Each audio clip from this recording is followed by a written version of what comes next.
Bismillahirrahmanirrahim. Innal hamdalillah nahmaduhu wa nasta'inuhu wa nastaghfiruh wa na'udzu billahi min shururi anfusina wa min sayyiati a'malina may yahdihillahu fala mudilla lahu wa may yudlil fala hadiya lahu. Asyhadu an la ilaha illallah wahdahu la syarika lahu wa asyhadu anna Muhammadan 'abduhu wa rasuluhu la nabiyya ba'dahu. Allahumma salli Muhammadin wa ala alihi wa ashabihi wa man tabi'ahum bi ihsanin ila yaumil wa ba'd. Jemaah sekalian, Bapak Ibu yang saya hormati, pada pagi hari ini yang pertama kita bersyukur kepada Allah Subhanahu wa taala atas izin Allah kita bisa hadir di masjid kita ini dalam suasana sehat walafiat dalam rangka ibadah kepada Allah Subhanahu wa taala. Semoga Allah selalu dan senantiasa menerima amal ibadah kita. Salawat dan salam semua tercurah kepada junjungan kita Nabi Muhammad sallallahu alaihi wasallam, segenap keluarga beliau dan para sahabat-sahabatnya, dan insyaallah kita umatnya yang tetap konsisten dengan Islam di dalam kehidupan kita. Al-Quran beberapa ayat menjanjikan kepada kita tentang hal-hal yang membentuk sikap kita dalam keseharian kita. Banyak ayat dalam Quran yang menjanjikan oleh Allah ketika kita taat kepada Allah, taat kepada Rasulullah, atau bertawakal kepada Allah, bertakwa kepada Allah, dijanjikan bermacam janji-janji. Misalnya antara lain saya mencoba membacakan sebuah ayat, A'udzubillahi minasyaitonir rajim. Ya ayyuhalladzina amanu in tattaqullaha yaj'al lakum furqanan wa yukaffir 'ankum sayyi'atikum wa yaghfir lakum wallahu dzul fadlil 'azim. Ayat ini menjanjikan kepada kita tentang bagaimana bersikap dalam kehidupan antara hak dan batil. Wahai orang-orang yang beriman, saya ulang lagi ya, sering sampaikan di sini dalam Quran itu ayat memanggil orang beriman itu banyak jumlahnya. Saya pernah sampaikan, kalau Bapak mau hitung-hitung sendiri ya, ini supaya ada semangat membolak-balik kitabullah, menghitung kata panggilan yang sama. Ya alladzina amanu itu cuman 89 kali, enggak lebih dari itu. Itu memanggil, Allah memanggil kita ya. Yang perintahnya, isinya, redaksi panggilan itu ada perintah, larangan, himbauan, informasi. Nah itu isinya. Alladzina amanu, atau janji tadi. Ayat ini menjanjikan orang-orang yang beriman, in tattaqullaha, jika kalian bertakwa kepada Allah, jika kalian bertakwa kepada Allah, yaj'al lakum furqanan, yaj'al lakum furqanan, maka Allah menjadikan bagi kalian itu furqan. Yukaffir 'ankum sayyi'atikum, dan menghapus kesalahan kalian, wa yaghfir lakum, mengampuni dosa-dosa kalian. Wallahu dzul fadlil azim. Allah Maha besar karunia-Nya. Kalimat yaj'al lakum furqanan, ini stressing saya pembahasannya. Allah akan menjadikan bagi kita ini furqan. Ulama tafsir menjelaskan furqan di sini, pertama salah satu nama dari Quran. Quran bilang furqan juga. Furqan di sini maknanya adalah kemampuan, kekuatan dan keberanian untuk membedakan hak dan batil. Itu mana? Ya jangan lakum furqanan. Allah akan berikan kepada kamu kemampuan, kekuatan dan keberanian untuk membedakan hak batil. benar salah, halal haram, biadab tidak beradab, dan seterusnya. Itu pasangan-pasangannya. Nah, itu yang mesti kita pahami. Kenapa ini harus kita kaji? Kehidupan kita ini sampai kiamat nggak akan berhenti hak batil itu bertarung. Kan begitu kan? Benar salah, halal haram, biadab dan tidak beradab. Itu bertarungan. Nggak akan hilang sampai kiamat. Itu yang terjadi. Nah, karena itulah kita harus memahami mana yang hak, mana yang batil. Ya. Mana yang benar, mana yang salah. Mana yang halal, mana yang haram. Jangan dicampur aduk. Talbis namanya. Seperti Bani Israel ditegur oleh Allah dalam Quran. Wala tudhaqqa bil batil. Jangan campur hak dan batil. Jadi nggak boleh campur hak-hak batil-batil. Apa itu al-haq? Nah, al-haq itu menurut Allah sendiri, dari Allah sendiri. Al-haqqu min rabbik fala takunanna minal mumtarin. Al-haq itu hanya datang dari Allah Rabbmu. Kamu jangan termasuk orang yang ragu-ragu terhadap kebenaran itu. Ya, Al-Baqarah 47. Al-haq min rabbik.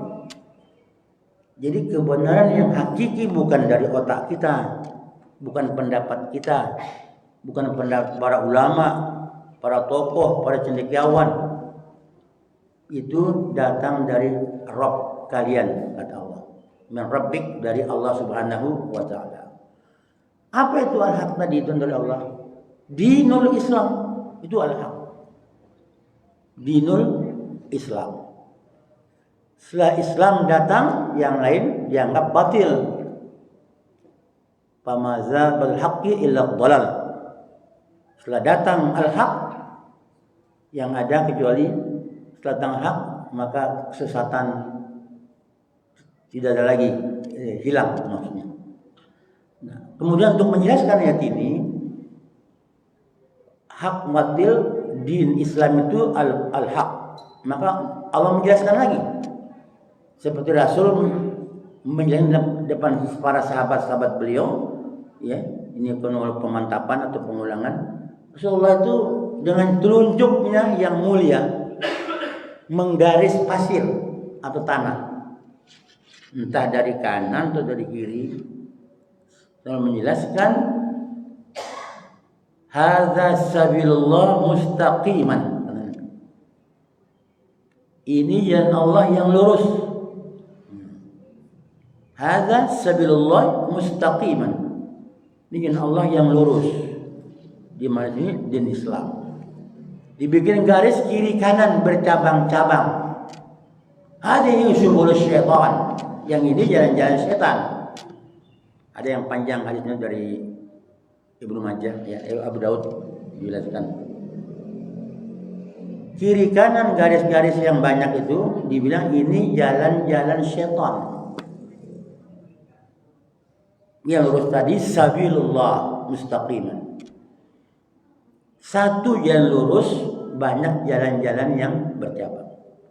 Lalu beliau membaca sebuah ayat, wa anna hadzal sirati mustaqiman, dipertegas. Ya, jadi Nabi sudah mengajarkan kita, harus ada visualisasi dengan garis, dengan gambar, dengan tanda, dengan perubahan. Itu akan benar dipahami. Wa anna hadzal sirati mustaqiman, ila jalanku yang lurus. Dibaca oleh Nabi ini Qur'annya. Fattabi'uhu, maka ikuti dia. Itu perintah. Fattabi'uhu, ittaba' yattabi'uhu, ittiba' fattabi'uhu, ikuti dia. Jangan lurus ini din Islam, ikuti. Untuk mengikuti din Islam al-haq ini, ya ada proses studi komprehensif, belajar yang menyeluruh. Nggak boleh sepotong-potong belajarnya, ya, juz'i, parsial, harus utuh. Walaupun aplikasi belum mampu kita lakukan. Karena perintahnya udkhulu fil silmi kaffah. Masuk ke dalam Islam secara totalitas sistemnya. Kita pelajari walaupun enggak totalitas dalam aplikasi, tapi kerangka pemahamannya sudah utuh. Itu yang penting. Kerangka pemahaman sudah utuh. Kalau enggak utuh repot. Taunya cuma sholat aja. Ya, rukun Islam cuma zakat, puasa, tarawih, haji, umroh. Komandonya itu namanya enggak semulia Islam, semulia Islamiyah, harus sempurna. Walaupun mengamalkannya belum mampu. Ya. Nah, ini yang mesti kita tahu. Jadi, fattabi'uhu, ikuti dia jalan lurus ini. Ala din Islam ini, itu al-haq. Jadi kita punya kewajiban karena kita mengikuti sistem nilai-nilai Islam ini dalam hidup kita sehari-hari. Dari hal yang kita anggap kecil sampai besar. Itu saja ukur kemampuan sesuai dengan kapasitas kemampuan kita. Itu maknanya kita harus belajar terus. Nah, persoalannya kita hari ini tidak semua orang Islam semangat belajar. Tidak semua belajar. Ilmu yang ada cukuplah, udah bisa sholat Pak, ngapain lagi Pak? Udah ada sholat, udah haji saya, malah bolak-balik seumur apa lagi? Ini penyakit umat Islam. Malas belajar Islam secara benar. Dulu kita ngomong sesuatu yang dia belum pelajari loh. Kok bicara jihad sih? Apa itu? Kok bicara perang sih? Kan repot tuh. Karena dia akan nyampe ke sana kajiannya. Nah, karena itu kita mesti perintah tadi itu walaupun kafah tetapi kita sudah berusaha mengarah ke sana. Ya. Nabi menjelaskan dengan jelas depan sahabatnya, ini jalan lurus Islam. Maka ikutilah dia. Mengikuti, mempelajari, mengaplikasikan, mengamalkan, mempertahankan, mendakwakan, mengajarkan, itu fattabi'uhu, ikuti dia. Disambung oleh Allah, wala tattabi'us subula. Perhatikan. Jangan ikut jalan-jalan lain. Subul, sabilun satu jalan, subul banyak jalan. Kalau sabilullah mustaqiman, Islam satu. Wa tattabi'us subul, jangan ikut jalan-jalan lain. Allah menggunakan plural. Kata jamak, subul. Sabilun subul. Jangan ikut jalan-jalan yang lain selain Islam. Kenapa? Fatafarraqa bikum an sabili. Kamu akan tercerai-berai dari jalan Allah. Zalikum wasaqum bihi la'allakum tattaqun. Itulah wasiat Allah kepada kalian agar kalian bertakwa. Perhatikan ujung ayat, la'allakum tattaqun. Puasa Ramadan itu la'allakum tattaqun. Itu targetnya, ada kusyam. Target puasa itu la'allakum tattaqun. Dia menjanjikan furqan kalau kita bertakwa. Salah satu wadah madrasah Ramadan ini sebuah madrasah yang paling hebat pendidikannya. Saya bilang madrasah Ramadan, yaitu mengajarkan, membina, mengkader, menggembleng tiap kita orang beriman untuk mengarah ke satu titik la'allakum tattaqun. Ini tangga kemuliaan. Tangga kemuliaan. Memulia, inna akramakum indallahi atqakum. Selesai itu Pak. Enggak usah didiskusikan itu. Orang paling mulia, paling takwa, paling tunduk dan patuh kepada Allah Subhanahu wa taala. Tidak ada yang lain al-haq kecuali Islam. Wala tattabi'us subula. Jangan ikut jalan lain. Apa subul? Jalan lain itu. Yahudi, Nasara, ya, apakah Hindu, Kristen, Katolik, Buddha, Konghucu, kapitalis, sosialis, komunis, liberalis, yang is itu subul, jalan-jalan setan, kata Allah. Nah, ini mesti dipahami oleh kaum muslimin. Yang sampai ikut-ikutan dalam jalan-jalan selain Islam. Itu realitasnya kehidupan kita. Pokoknya sama aja, mau sini yang penting saya kenyang. penting dapat duit, dapat posisi, dapat kursi, dapat pangkat, dapat jabatan, ya sama saja Ustaz. Nanti di akhirat kan. Nah itu persoalannya. Itu diluruskan itu. Wala tattabi'us subul.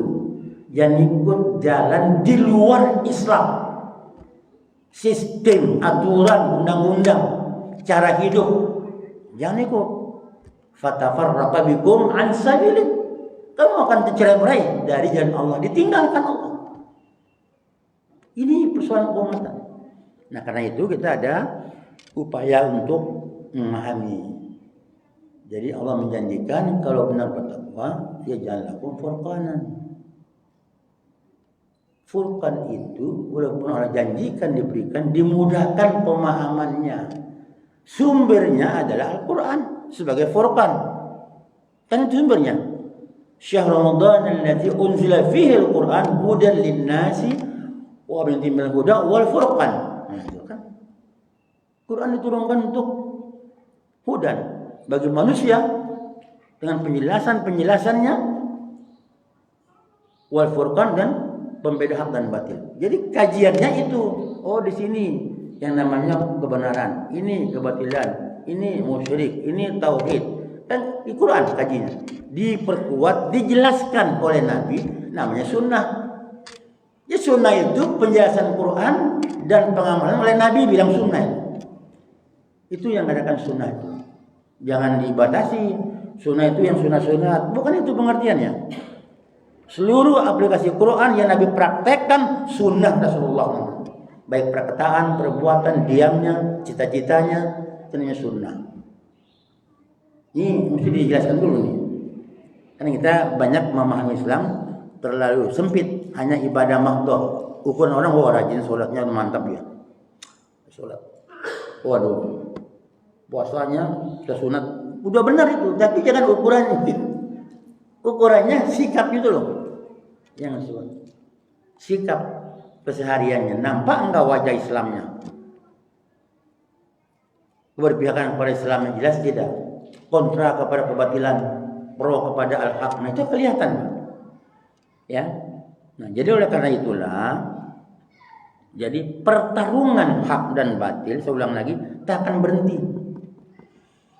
Tak akan berhenti. Misalnya kita ambil ayat Allahu walladzina amanu yukhrijum minadh dhulumati ilan nur walladzina kafaru awliyahumut taghut yukhrijum minan nur ila dhulumat. Ada dua kan? Allah pelindung orang-orang beriman yang mengeluarkan dari manusia dari gelap kepada terang. Minaz zulumati ilan nur walladzina kafaru, bertarung lagi. Awliyahumut taghut yukhrijum minaz zulumati ilan nur, minal nur ila dhulumat. Ini dua. Kalau Islam mengajak kepada Allah, kafir mengajak kepada taghut, kepada kegelapan. Jadi dua pertarungan itu. Enggak berhenti. Enggak berhenti. Yukhrijuhum minaz zulumati ilan nur, yukhrijuhum minan nur ila zulumat. Sama. Dua-duanya terus bertarung. Nah, karena itu kenapa kita selalu ada kajian-kajian di luar yang positif, yang formal. Kalau formal kan dari sekolah, lewat sekolahan, misalnya dari TK-nya, SD, SMP, SMA, itu kan perguruan tinggi masuk universitas, sampai titelnya 1, 2, S3. Nah, itu formal. Tapi dalam Islam itu tidak ada istilah formal terus berhenti.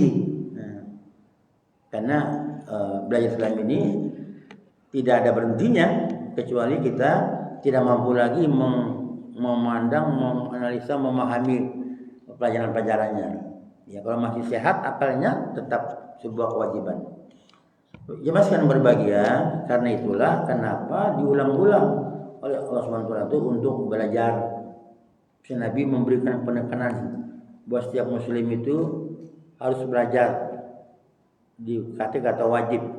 Misalnya sabul ilmi fidatun ala kulli muslimin. Bahwa ilmu itu wajib setiap muslim. Di sini dikurung oleh para ulama itu ilmu syar'i tentang Islam. Nah, karena itulah kenapa dari kecil disuruh belajar terus. Kita kan lihat sekarang ini, hati-hati itu. Pemuda-pemuda sekarang kalau nggak paham mana hak mana batil, dia akan terjerumus. Banyak cara al-batil itu Bapak sekalian menampilkan wajahnya, menampilkan program banyak cara. Kalau di Indonesia ini biasanya lewat partai, ya. Ini saya jelaskan lewat partai paling banyak. Mana yang partai mau yang al-haq, mana yang al-batil. Walaupun secara umum ada aja kelemahannya. Tapi nggak bisa dihindari, banyak orang berduyun-duyun masuk kepada kelompok ini. Dianggap ya al-haq, al-batil ini masuk lewat partai. Ya. Partai yang tujuannya nggak jelas. Kalau bikin paguyuban kelompok wadah harus jelas tujuannya. Harus jelas tujuannya. Kalau nggak jelas itu berbahaya, itu nanti jangan menyerempet ke al-batil. Dalam Quran kalau mau bikin paguyuban, grup, wadah atau partai itu pakai landasan hukum Quran. Wa ta'awanu 'alal birri wat taqwa. Kalau mau bikin paguyuban, tolong menolong rangka kebaikan ketakwaan. Itu tujuannya. Dan kalau bicara partai cuma dua dalam Quran. Ada Hizbullah, Hizbul Syaitan, cuma dua. Dua saja yang ada. Sama dengan kita kalau mau dua berjuang dua arahnya. Kalau innal ladzina amanu yuqatiluna fi sabilillah, orang beriman itu berjuang di jalan Allah. Walladzina kafaru fi taghut, orang kafir di jalan taghut, jalan setan. Cuma dua itu pilihannya. Itu hak batil. Nah, karena itu Bapak yang saya hormati, kita itu walaupun mutar-mutar menjelaskan tentang hak batil, masih banyak pelanggaran-pelanggaran. Kenapa? Kebutuhan hidup yang tidak bisa diatur rambu-rambunya sedang dilanggar, walaupun itu katakan syubhat atau haram, apalagi haram, itu ditabrak saja. Ditabrak saja itu. Nah itu yang Al-Quran mengingatkan kepada kita, mau tidak diberi furqan. Ya, kalau mau kaji sumbernya Al-Quran. Ayat tadi menjelaskan setelah itu kita diberi oleh Allah kebersihan, kesampaian diri. Wa yukaffir ankum sayiatikum, dihapus semua kesalahannya. Dengan berpegang kepada Al-Furqan tadi, kesalahan-kesalahan dihapus oleh Allah. Wa yaghfir lakum, dosa-dosa diampuni oleh Allah. Siapa yang tidak ingin dihapus kesalahannya dan diampuni dosanya? Bukan setiap kita berdoa minta diampuni, baca istighfar, minta diampuni dosanya. Tapi syaratnya itu harus punya kemampuan, kekuatan, keberanian membeda hak dan batil. Saya bikin 3 sila tadi ya. Kemampuan, kekuatan dan keberanian membedakan hak dan batil. Nggak boleh kita ada rasa nggak enak, ini sebetulnya ini nggak boleh nih. Batil ini syirik, ini haram. Tapi kita nggak mau ngomong. Nah itu salah itu. Ya omongan saja, maka butuh kekuatan, keberanian tadi untuk menjelaskan bahwa ini hal yang salah. Dalam kehidupan kita ini banyak orang yang menyatakan al-haq itu, tapi tentangannya besar. Besar. Kan gerakan kita, saya ganti istilahnya, amal ma'ruf nih mungkar itu istilahnya.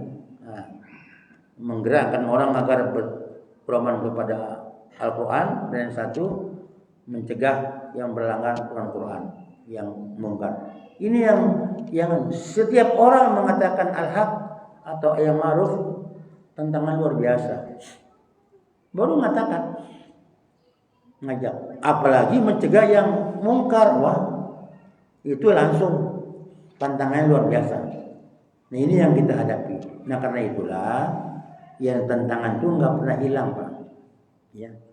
Bahwa ibu harus tahu Rasulullah itu diangkat dari Nabi, katakanlah periode Mekah 13 tahun, Madinah 10 tahun, enggak pernah berhenti dari serangan, tantangan. Nggak pernah berhenti menegakkan al-haq itu. Bayangkan saja, 74 kali perang. Separuh pimpin beliau, separuh pimpin sahabat. Perangnya dan jangan berapa bulan perang lagi. Berapa bulan bukan tahunan. Dan maka membela al-haq, menentang al-batil. Jadi Bapak jangan bilang nggak ada perang dalam Islam. Buat apa kita belajar perang, belajar jihad? Memang Rasulullah sejarahnya itu. Nggak pas untuk pertahankan. Bayangkan perang pertama membela al-haq. Perang apa? Perang Badar tahun kedua Hijriah. Bapak Ibu coba bayangkan, kalau perang Badar kalah, nggak ada Islam. Nggak ada. Nabi terbunuh perang Badar. Ya nggak ada sampai sini Islam. Itu sejarah. Karena itu al-haq dibela Allah. Ya, penegak kebenaran, penegak Islam, perjuangan Islam, Allah membelanya. Membelanya. Artinya perang Badar dimenangkan Allah.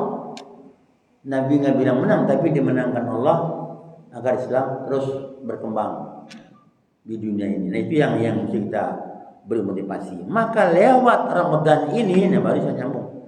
Kalimat lakon takun itu kita kejar.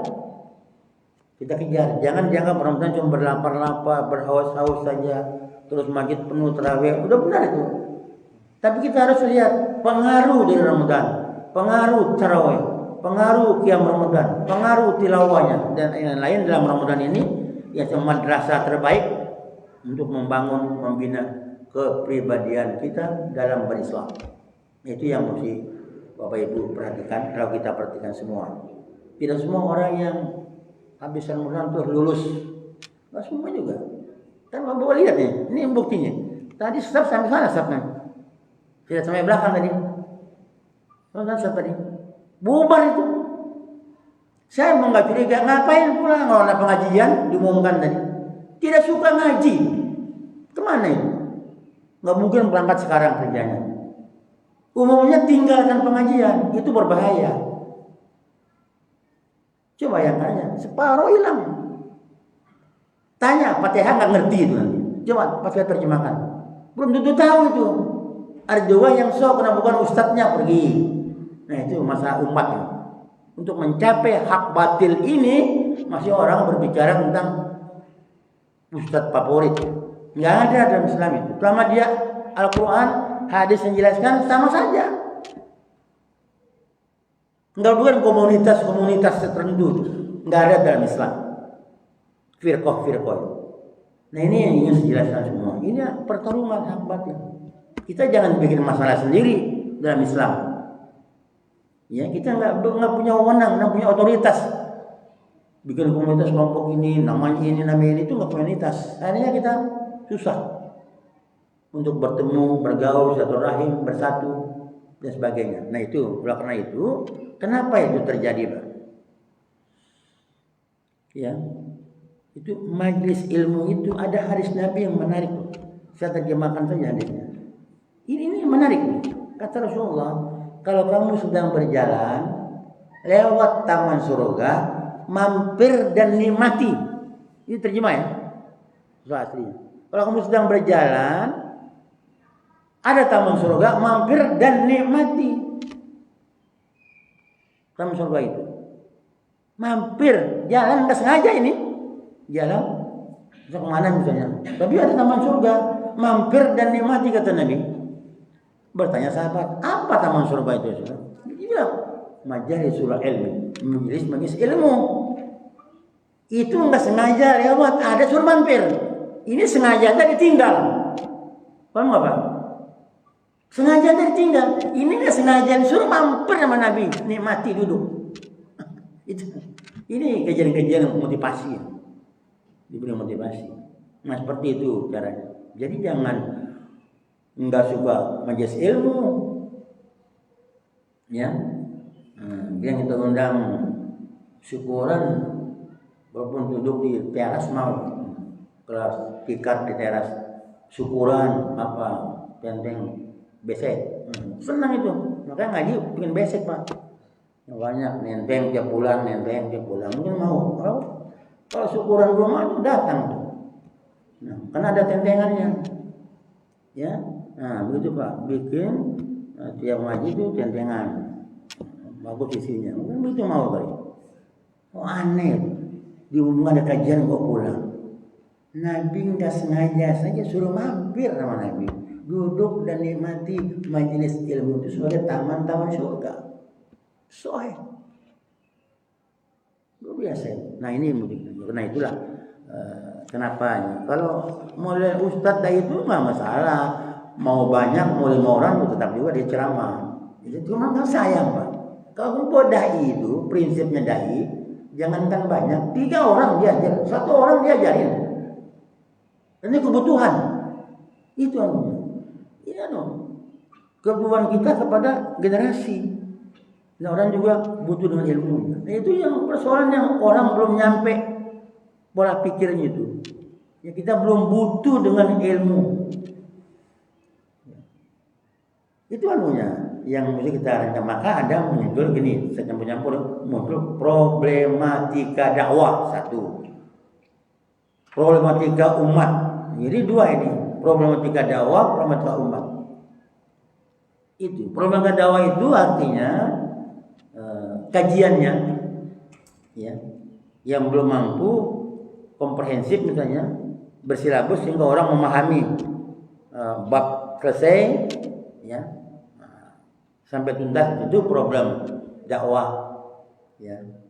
Dan segala macam ininya persoalannya tentu saja kalau bicara dakwah ada dai-nya kan 3 tuh, bicara dakwah dai mad'u maddatud dakwah materinya kan 3 tuh. Saya sampaikan dikit ya. Lalu problem umatnya ada problem. Maka dibilang dalam fikih dakwah itu ada masailul kubra, permasalahan besar. Umat ini kalau ngaji kena ini lepas, maaf ya. Jadi semau-maunya. Ini rutin jadikan. Tiap hari ini jam 9. Lepas. Jadi kapan dia mau hadir. Jadi kadang nggak nyambung materi itu, materi yang kita bahas. Saya kan tugasnya menyampaikan akhlak. Maksudnya izin tadi saya pending acara akhlak bermasyarakat mestinya seperti ini menyambung, tapi saya pending menyampaikan ini bulan Ramadan ini. Itu bersambung, dia nggak akan nyambung karena hadirnya kapan dia mau, bukan kapan ada kesempatan. Kalau kesempatan semua kita punya kesempatan. Perhatikan nih, cuman kapan saya mau, kapan dia mau. Kalau kesempatan semua punya. Kenapa Rasulullah memberikan 2 nikmat yang manusia banyak lupa, sering dilupakan, sehat dan peluang. Nah, itu hadisnya. Muslim, Majalis Salihin. Itu sepertinya. Peluangnya, sehat dan peluang punya kita. Nah, cuma kita nggak memanfaatkan. Itu nikmat yang sering dilupakan kata Nabi.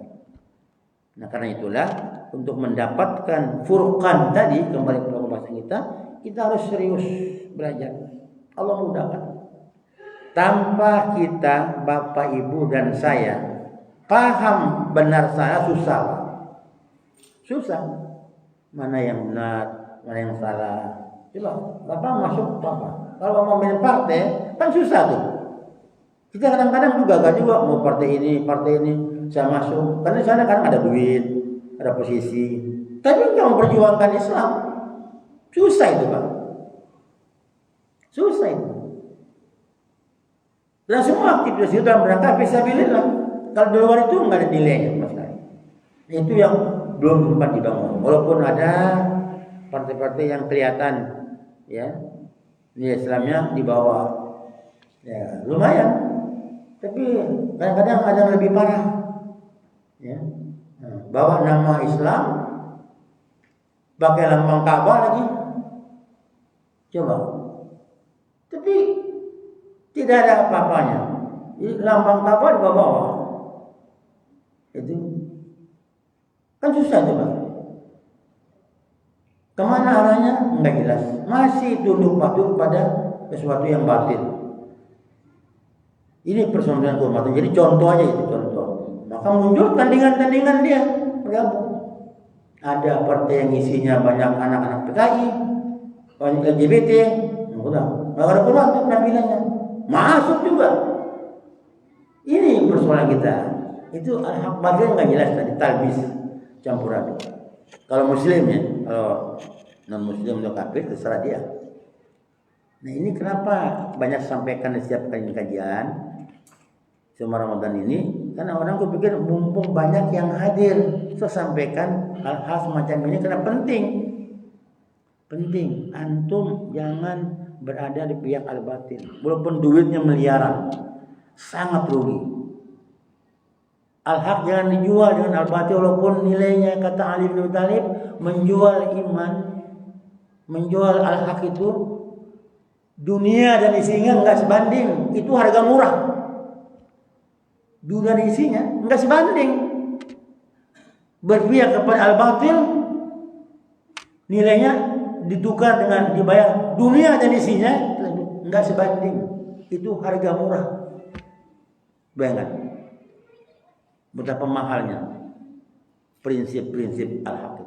Nah ini yang mesti kita pahami. Nah, karena banyak kaum muslimin ini kalau sudah bicara aktivitas ya dia lihat dulu duitnya, nanti dapat apa. Nah, kalau ya seperti itu, dapat apa, berapa, nanti repot itu. Kalau begitu terus kita selamanya begini terus. Kalau Ibu sekalian begini terus akan diatur, dipimpin orang-orang yang tidak mengerti Islam. Kan nggak enak rasanya, ya nggak enak ya rasanya. Coba lihat doa kita. Doa kita, Rabbana hablana min azwajina wa dzurriyyatina qurrata waj'alna lil muttaqina imama. Itu tafsir luas. Jadikan kami imam, pemimpin bagi orang yang bertakwa. Pemimpin bagi orang yang bertakwa. Ingat. Coba lihat kajian para ustaz-ustaz yang ahli tafsir. Kalimat waj'alna lil muttaqina imam. Kita minta kepada Allah agar jadi imam, pemimpin. Imam itu pemimpin untuk orang yang bertakwa. Masyarakat bertakwa, kita pemimpin di atas itu. Ini kebalik ini. Masyarakatnya bertakwa, pemimpinnya jahiliyah, pemimpinnya Fir'aun. Itu susah. Waduh, ya susah kan Pak. Itu doa. Ya. Kita aminkan. Nah, kita kadang-kadang tukang amin. Oh, amin. Ngerti caranya kemana? Nggak paham. Ya. Ini yang mesti. Nah, kenapa harus kita kaji hak batil ini? Pertarungannya itu tadi. Pertarungan. Ini yang nah, sumbernya jelas, sumber pokok. Maka Quran itu jangan dimain-mainkan Quran. Walaupun kita nggak pakar betul, jangan dimain-mainkan. Paling rendah kita itu belajar terjemahan saja, baca artinya itu paling rendah. Nggak mengapa. Sudah mulai terasa untuk mendapat al-haq dan al-batil. Ramadan boleh khatam 10 kali, ya bagus. Imam Syafi'i 60 kali. Bagus. Tapi kita jangan lupa bagaimana perenungannya. Walaupun sekedar terjemahan, ya orang-orang beriman, dia akan bertakwa kepada Allah, dia akan berikan kamu furqan, kemampuan beda hak dan batil. Udah dapat itu, itu namanya furqan. Lumayan, ya kan? Nah, baru kalau mau tafsir baca tafsirnya. Minimal itu kan itu yang kita. Karena fungsinya Quran itu pedoman tadi. Fungsinya bertakwa. Ya campur-campur ya. Takwa ini kan tadi kerjaan takwa. Kalau bertakwa di surat Al-Baqarah ayat 2 saja udah jelas itu. Terukur nggak kita dengan Al-Baqarah ayat 2? Kalau terukur bagus, berpikir gitu, saya masuk nggak golongan ini gitu loh. Golongan Al-Baqarah ayat 2, zalikal kitabul la raiba fihi hudal lil muttaqin. Quran ini pedoman orang bertakwa. Selesai itu terjemahnya. Nah, kita merasa tidak masuk kategori orang yang menjadikan Quran pedoman hudan lil muttaqin, maksud kita. Masing-masing aja. Quran itu pedoman orang bertakwa ya. Orang bertakwa itu pedomannya Quran, hudan lil muttaqin. Nah itu mutar-mutar. Bapak Ibu pernah sendiri berbicara, belum termasuk apa itu termasuk ini? Sebagai orang bertakwa, hudannya, petunjuknya, pedomannya Quran ini. Itu Pak, itu dulu ada interaksi batin dengan Quran. Sudahkah saya? Sudahkah saya termasuk kelompok ini atau belum? Itu caranya. Memotivasi diri. Kan hebat. Ya kan? Banyak itu yang itu udah makanya ada interaksi diri batin dengan Quran. Ya kan? Innas sholata tanha 'anil fahsya'i wal munkar. Salat mencegah keji mungkar. Saya sering sholat ya, tapi Masya Allah masih mau tanda tangan fiktif. Udah sholat ini, cegah keji mungkar, masih mau 50 jadi 5 juta. Wah, nah itu interaksi, dialog batin. Itu memang kita harus. Jadi hidup ini harus banyak pengalaman, ya, karena seperti itu. Ini penting Pak, dialog batin dengan kitabullah. Penting sekali. Sudahkah saya termasuk? Sudahkah saya mendapat furqan? Sudahkah saya menjadi orang yang menjadikan aku sebagai hudan? Sudahkah saya mengamalkan ayat ini? Dan terusnya ada dialog. Iya. Kan itu pernah ulang lagi, baca lagi. Masya Allah, ternyata saya baru berproses ini. Terus begitu, nah ada dialog itu. Kalau tidak begitu, selamanya pokoknya udah baca. Gitu Pak ya. Saya juga, kita kan masa sekarang ini kita bangga Pak dengan Quran, hafiz dan hafizoh. Kalau zaman saya dulu belum ada sekolah itu. Sekolah tahfiz, pondok tahfiz mungkin karena ya tahun 60-an kan. Tahun 60 SR. Kalau rakyat enggak ada itu. Rumah tahfiz, pondok tahfiz enggak ketemu di daerah saya. Tahun 60-an. 60-an sampai 70 enggak. Kalau sekarang kan luar biasa Pak. Bukannya pondok, rumah tahfiz. Bagaimana kita enggak bangga? Anak 7 tahun 30 juz. Banyak. Tapi senang kan? Dijanji dapat mahligai di surga orang tuanya. Tapi belum dengar rumah tadabbur Quran belum ada. Karena nggak selesai dengan hafiz-hafizah nggak selesai mendapat nilai saja untuk menjadi pedomannya belum. Mesti diterusin rumah tahfiz dan tadabbur, pondok tahfiz dan tadabbur. Baru aplikasi. Nggak bisa. Tidak selesai umat dengan menghafal saja tanpa pemahaman.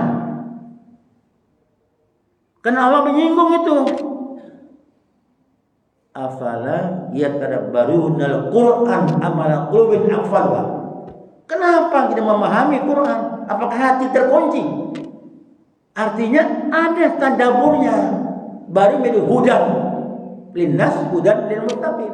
Bapak dengar enggak Pak? Wah, ada Pak, rumah tadabur. Hafiz dan tadabur. Karena udah bagus hafalan itu. Kalau kita bangga saya pun berbilang-bilang, berkulang-kulang mata saya dengan anak-anak cucu-cucu kita itu hafal Quran. Tapi ingat, tidak selesai sampai di situ. Kan?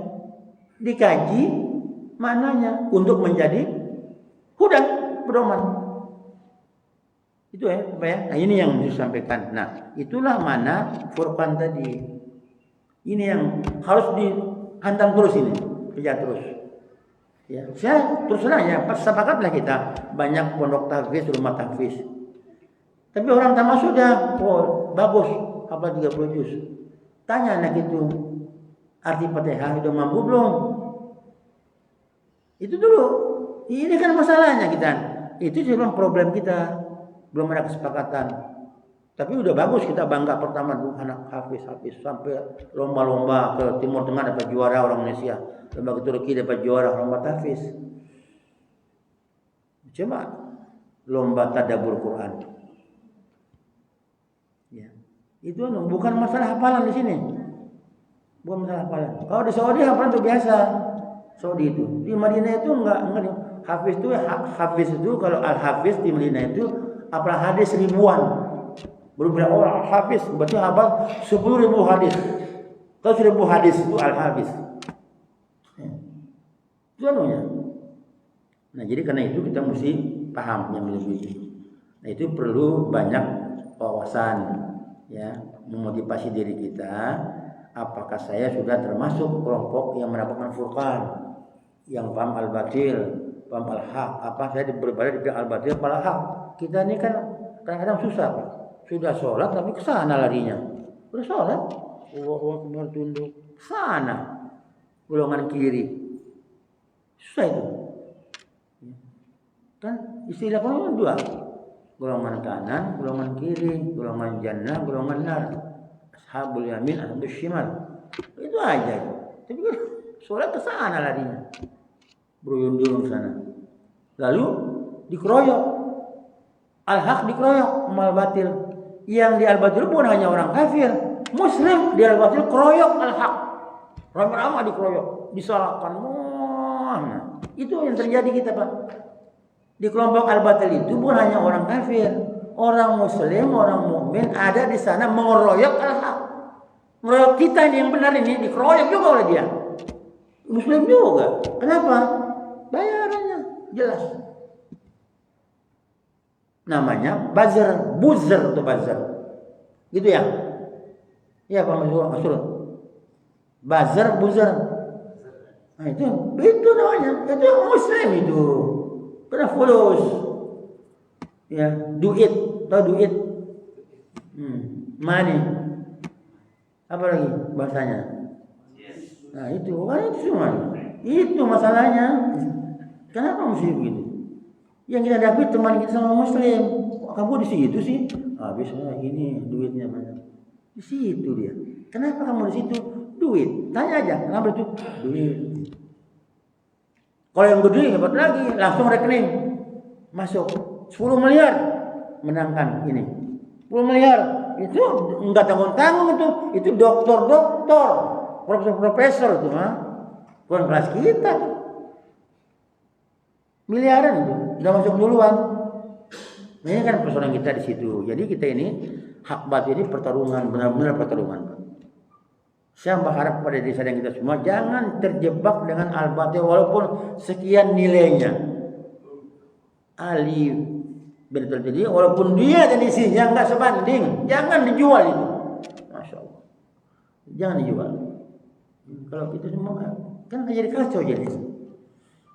Kan seperti itu yang terjadi. Maka di Ramadan ini sebetulnya mumpung orang ngumpul jam-jam Ramadan itu pada itu goncok terus. Yang cuma pahala puasa udah itu udah tahu orang pahalanya. Bangun semangat, rohul jihad, bangun Pak, bela Islam Pak. Mau kita ngumpul, jangan macam-macam lagi, jangan kelompok sana ya, kelompok kebatilan, kelompok duit sekian, jangan Pak. Mari sini. Itu yang dibangun. Kalau ngomong pahala, udah tahu pahala Ramadan itu, ya begini, nggak tahu itu pahalanya. Sasaran kita takwa tadi. Furqan itu. Ini yang mau kita bangun. Mau ngomong apa lagi kita? Dewasa ini ngomong apa lagi para dai? Hampir enggak mempan itu. Kita lembutin enggak mempan. Kita kerasin dianggap radikal, ekstrim. Coba, ngomong apa lagi? Ngomong dia tuh baca terus, mungkar terus. Yang menyerang kita Islam juga. Jadi dikeroyok oleh orang kafir juga orang munafik. Munafik itu masuk ke kelompok batil. Nah ini ini sejarah juga, ya sejarah juga. Dan perjuangan Rasulullah kan sama juga. Perjuangan Rasulullah para sahabat nggak lepas dari gerakan al-batil dan ingin nabi palsu dan sebagainya terus berkembang. Nah ini yang Bapak Ibu sekalian saya sampaikan pagi hari ini. Sengaja saya pinding akhlak bermasyarakatnya. Itu kan masyarakat kemarin itu baru akhlak bertamu di rumah tamu kan. Nah, dia akhlak tetangga. Namanya akhlak. Itu hari-hari kita. Tapi ini sangat saya lompat ya. Lompat kajiannya tentang hak batil, pertarungan yang tidak akan berhenti, semakin keras. Semakin keras, Pak. Semakin tertindas. Ya, Bapak udah baca di WA. Ngeri, Pak. Ngeri. Indonesia nih, negeri yang indah betul-betul. Khatulistiwa tempatnya indah, muslimnya banyak, bagus. Orang semua tergiur dengan lautnya, isinya banyak, dengan hutan rimbanya, dengan emas tambangnya. Itu apa yang kurang? Kaya raya. Tapi miskin rakyatnya. Dapat sembako doang 5 tahun sekali. Dimiskinkan. Biar tiap tahun dapat ikan itu, Pak. Bapak sadar nggak itu? Bukan diberikan, dimiskinkan dengan sembako, dimiskinkan. Tiap 5 tahun kasih. Ngerjaan kaya, kalau kaya hebat. Indonesia nggak boleh pintar, nggak boleh kaya rakyatnya, nggak boleh pintar, nggak boleh pintar. Nggak ada kesempatan. Buktinya orang pintar, orang hebat. S3 apa? Nggak bisa pegang kekuasaan, nggak bisa. Coba, nggak boleh pintar. Bapak nggak boleh kaya Indonesia. Kalau kaya kan repot. Itu program Yahudi negeri ini. Nggak apa-apa, ceramah ini sebarkan saja kemana-mana, nggak usah diedit, sebarkan saja. Dimiskinkan, nggak boleh pintar, dibodohin. Itu pemerintahnya, rezimnya. Keterlaluan sudah. Udah itu ngomong begini, ulama yang keras, ambil lagi, copot lagi. Ada ya rasanya. Mahasiswa demo datang ke rumahnya kemarin. Mahasiswa datang intil ke rumahnya. Panggil, ibunya nangis, bukan bapaknya. Anaknya dibawa. Demo doang. Astagfirullah. Ini mahasiswa itu. Diambil. Apa itu maknanya? Kalau bukan biadab tadi, kan beda biadab dan beradab kan. Ini kan persoalan kita sekarang ini seperti itu, Pak. Terus terang aja, saya punya beban bicara begini, bukan ASN. Nggak ada beban, dipecat, Allah memecat saya. Nggak ada yang pecat saya. Itu persoalannya. Ada juga yang mecat saya, Pak, dia di DKM. Ada 5 DKM mecat saya. Ada. Kalau mecat saya nggak apa-apa. Saya jujur aja, 5 DKM nggak saya boleh ceramah, nggak boleh khotbah. Kan ngomong bini-bini nih. Kita kan nanti ngomong apa dah, ngomong orang. Itu persoalan kita. Kalau nggak diomongin gimana, Pak? Kita disuruh ngomong. Kan hadisnya jelas. Pilih 3 kondisi kata Nabi. Cuma hadisnya apa enggak? Kalau lihat kemungkaran, pilih 3 cara. Apa hadisnya? Man ra'a minkum mungkaran. Siapa yang lihat kemungkaran, kejahatan, kezaliman, ketidakadilan, itu kemungkaran. Fa'idhu biyadihi, cegah dengan kekuatan. Fa'ilam yastati' fa bilisanihi. Enggak punya kekuatan fisik, dengan lisanmu bicara. Fa'ilam yastati' fa biqalbi wa zalika adabul iman. Dengan hati sama iman. Cuma ngelus dada doang. Babilisanihi, lisanmu itu loh. Gunakan untuk bicara al-haq al-batil. Itu punya nilai itu, Pak. Punya nilai. Itu yang saya pegang. Babilisanihi, katakan lisanmu itu ngomong batil hak itu. Ngomong. Setiap kesempatan kau bicara. Itulah dakwah ilallah. Ini persoalannya. Iya, jujur saja Pak. Saya diberhentikan berapa kemarin coret. Nggak boleh khutbah. Nggak boleh khutbah. Ya nggak apa-apa. Dikirim udah ada jadwalnya. Bapak, mohon maaf Pak, hasil rapat Bapak ditunda dulu. Ya nggak apa-apa. Saya kan nggak ngelamar Pak. Nggak ngelamar. Saya jujur aja. Oh, saya bilang. Nggak apa dah. Nggak maksud ya. Apa nih hasil rapat gini. Ya nggak apa-apa. Kenapa? Nah, saya dapat berita dari yang lain ya, Ustadz ngomongnya begitu terus, nyerempet terus. Itu gaya saya, nggak apa-apa. Itu kan Ustadz nggak melamar, Pak. Jujur aja, saya nggak pernah melamar kok, enggak. Tapi dakwah itu kebutuhan juga untuk menjelaskan Islam yang benar kepada masyarakat. Yang cuma zikir-zikir, begini-begini doang. Sudah benar sih, tapi kalau begini terus sampai kiamat gimana? Dipotong di sini dari belakang. Bukan salah ini. Oh, sudah main ini, kita masih gini-gini. Bukan nggak boleh, tapi jangan begini terus dong. Contoh sahabat, contoh Rasul, contoh Bilal bin Rabah, contoh Khalid bin Walid. Kan jelas itu menghibahkan jiwanya untuk Islam. Itu punya harta, jiwa dihibahkan untuk Islam. Itu Bapak harus kaji itu. Kaji. Kalau enggak hancur gitu. Itu masalahnya. Saya pikir ini Pak agak keras caranya, terserah ya tanggapannya. Udah jam 6 lewat, saya mohon maaf. Ini nanti bulan depan baru halak bermasyarakat Pak Adi. Mohon maaf Pak ya, saya izin Bapak tadi Pak Saroba temanya. Saya kan izin dulu ke beliau. Kalau nggak izin saya diusir kan repot. Saya pikir itu ada diskusi, silakan yang jawab. Saya buka forum yang jawab 5 menit. Nggak ada bagus ya. Demikian. Kalau nggak ada kan bagus Pak. Ya kan? Itu udah paham kan? Nah, kalau nggak ada paham bagus. Saya pikir itu kalau memang tidak ada, saya mohon maaf. Ya semoga puasa kita lancar jalan kemudian sampai akhir. Terima amal ibadah kita Allah Subhanahu wa taala. Kita akhiri dengan doa kafaratul majelis. Subhanakallahumma bihamdik asyhadu an la ilaha illa anta astaghfiruka wa atubu ilaik. Assalamualaikum warahmatullahi wabarakatuh.